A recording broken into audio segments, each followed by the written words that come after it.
با سلام. امروز قرار هست که راجع به سقوط حکومت هخامنشیان که یکی از بزرگترین حکومت‌هایی که تا به حال ایران به خود دیده صحبت کنیم. اگه میخوای بدونی داستان راجع به چیه، لایک و بزن و همراه ما باش.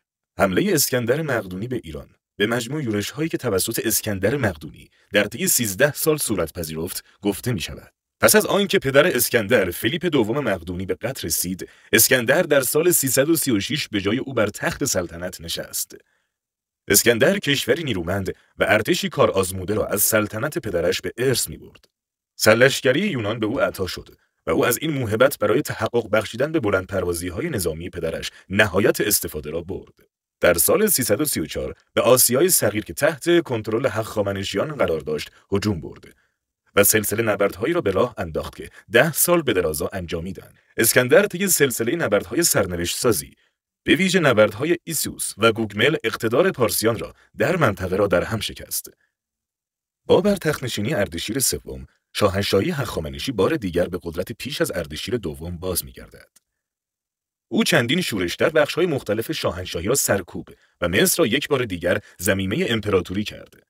اما با کشته شدن اردشیر سوم در پاییز 338 به دست باگواس، خواجه جاه طلب دربار هخامنشی، این امیدها پایان می‌یابد. با مسموم شدن اردشیر سوم، اوضاع سیاسی شاهنشاهی هخامنشی رو به بحران می‌رود. باگواس که می‌خواست کنترل اوضاع را در دست خود نگه دارد، همه پسران اردشیر سوم به جز ارشک و بیستانس را به قتل می‌رساند. سپس ارشک جوان با نام اردشیر چهارم به عنوان شاهنشاه جدید برگزیده می‌شود. در همان زمان باگواس کنترل اوضاع دربار ایران را در دست داشت. در یونان وضعیت متفاوتی برقرار بود. فیلیپ دوم مقدونی، پدر اسکندر مقدونی، با توجه به اوضاعی که در ایران برقرار بود، تقریباً همه دولت‌های یونانی را در زیر پرچم مقدونیه متحد کرده بود. وی از هخامنشیان به دلیل پشتیبانی از شهر پریمیتوس علیه مقدونیه در زمان اردشیر سوم درخواست غرامت کرد. اما این درخواست توسط اردشیر چهارم رد شد. به همین بهانه فیلیپ در سال 336 پیش از میلاد سپاهی مرکب از 10,000 سرباز مقدونیی را روانه آسیا کرد. در همان زمان ارشک که مشغول خلاص کردن خود از نفوذ باگواس بود، تلاش کرد تا خواجه را مسموم کند. اما این نقشه با موفقیت پیش نرفت. در پاسخ باگواس ارشک و همه خانواده اش را به وسیله سم کشت و سپس پسر عموی شاه یعنی داریوش سوم را به عنوان شاهنشاه بعدی برگزید. در تبلیغات پس از جنگ مقدونیه‌ها برای مشروع جلوه دادن حکومت اسکندر مقدونی بر ایران عنوان داشته شد که آخرین شاهنشاه هخامنشی داریوش سوم یکی از همدستان باگواس در طرح ترور اردشیر چهارم بوده است. از زمانی که اردشیر دوم و اردشیر سوم خشونت و فساد را همچون وسیله‌ای برای نیل به قدرت به کار برده بودند، امپراتوری هخامنشی در نزد عامه رعایا به یک دستگاه تعدد و فشار تبدیل شده بود که دیگر برای حفظ آن تقریباً هیچ کس حاضر نبود حیات خود را به خطر بیندازد.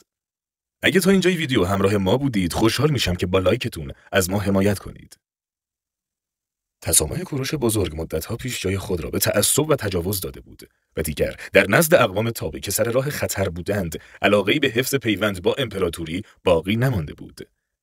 اسکندر در بهار سال 334 پیش از میلاد با حدود 30 یا 40 هزار جنگجوی یونانی و مقدونی قصد گذر از دروازه‌های آسیا را کرد، دروازه‌هایی که در این زمان نگهبان واقعی نداشتند.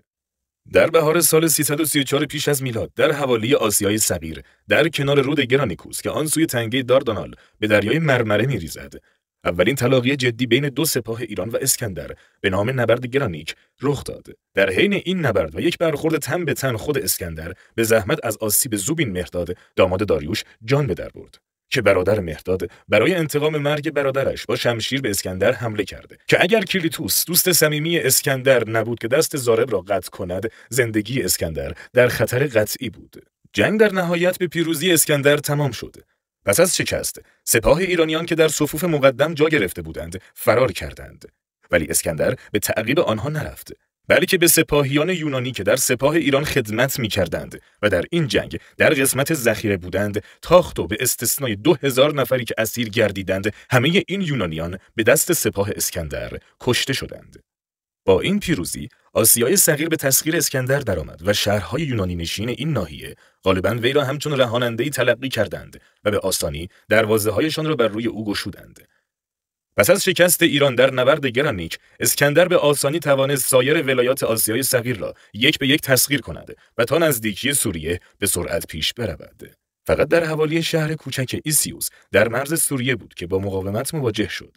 در سال 333 پیش از میلاد، دومین جنگ بین اسکندر و سپاهی که داریوش سوم در بابل تجهیز و آماده کرده بود، به نام نبرد ایسیوس در گرفت.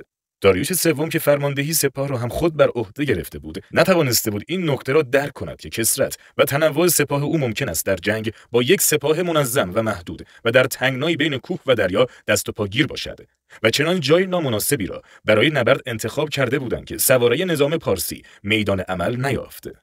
در هنگام نبرد نزدیک بود که شخص داریوش سوم اسیر شود، اما سرانجام اسکندر به او دست پیدا نکرد و فرصت فرار یافت. یکی از سرداران اسکندر چادرهای خانواده داریوش را که شامل مادر و زن و دختر و خواهر او در آن بودند همراه با غنایم فراوان تصرف کرد. پس از این شکست داریوش سوم به اسکندر تقاضای صلح داد. شرایط صلح پرداخت غرامت از طرف داریوش و ازدواج با خانواده سلطنتی و واگذاری آسیای صغیر به اسکندر بود و در ازای این گذشت‌ها از اسکندر خواسته شده بود که خانواده داریوش سوم را مسترد دارد. این شرایط را اسکندر نپذیرفت. پس از آنکه اسکندر به حکمتخانه رفت تا قسمت اعظم خزانه ایران را بردارد، دوست صمیمی و معشوق احتمالیش هفستیون بر اثر بیماری یا مسمومیت درگذشت. مرگ هفستیون اسکندر را در بهت فرو برد. او دستور داد تا تل بزرگی از هیزم در بابل فراهم آورند و همچنین فرمان عزاداری عمومی صادر کرد. اسکندر در بابل رشته‌ای از سرلشکری‌های جدید را برنامه‌ریزی کرد که با تهاجم به عربستان آغاز می‌گشت، اما مرگ مهلتش نداد و نتوانست آنها را به تحقق برساند. مرسی از اینکه تا اینجای ویدیو همراه ما بودید. امیدوارم از دیدن این ویدیو لذت برده باشید و با لایک هاتون از ما حمایت کنید.